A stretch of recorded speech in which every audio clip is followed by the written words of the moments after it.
never satisfied and burns like fire. Yeah, you can read the purport too if you like. Okay, sure. It is said in the Manusmriti that lust cannot be satisfied by any amount of sense enjoyment, just as fire is never extinguished by a constant supply of fuel. In the material world, the center of all activities is sex, and thus the material world is called Maitunya. Can you see that for me? That next word? Maitunya agara. Agara, thank you. Or the shackles of sex life. In the ordinary prison house, criminals are kept within bars. Similarly, the criminals who are disobedient to the laws of the Lord are shackled by sex life. Advancement of material civilization on the basis of sense gratification means increasing the duration of the material existence of a living entity. Therefore, this lust is the symbol of ignorance by which the living entity is kept within the material world. While one enjoys sense gratification, it may be that there is some feeling of happiness, but actually, that so-called feeling of happiness is the enemy of the sense enjoyer. Thank you, Shama, for reading that. Desire in that way, then Krishna, or we could say the material energy, it doesn't need to put us in bars. It doesn't need to lock us up into a room, into a prison house. The prison house, the confinement is achieved just by endowing us with like sex desire, but not only sex desire, desire for material enjoyment in general.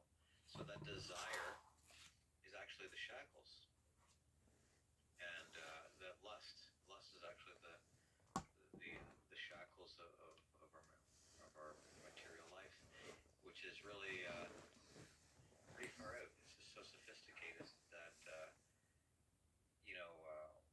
we have a sense of being free to do what we want in the world, and yet we are actually bound.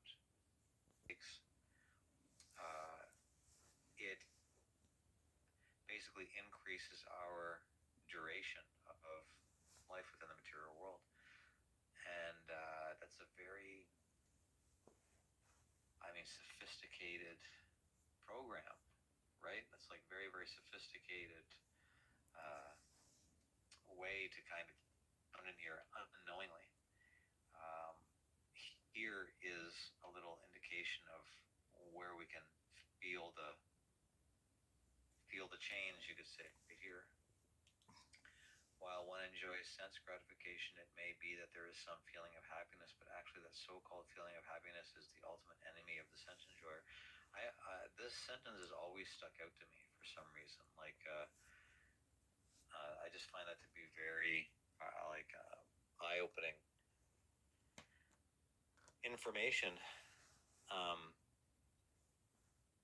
Just when we think we're experiencing some happiness, that very feeling of happiness is the actual enemy.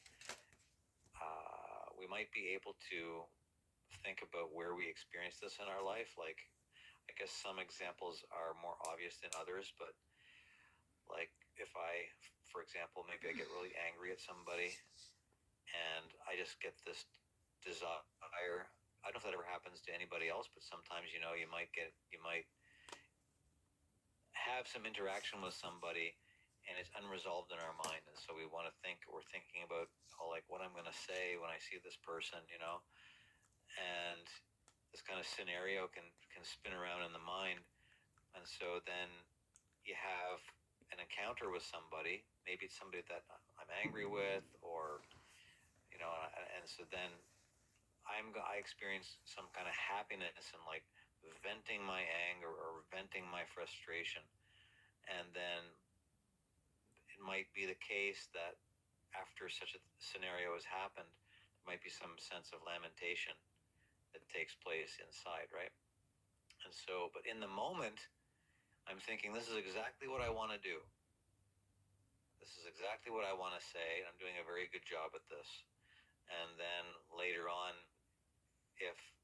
some kind of, you know, that lamentation can arise about, you know, like maybe not feeling very good about what I said or what I did, and that satisfaction I was feeling in the moment, now it's causing me lamentation. So it's in the moment, it's in the seconds of the experience that we're feeling some satisfaction, and then that later exactly turns into feeling of lamentation.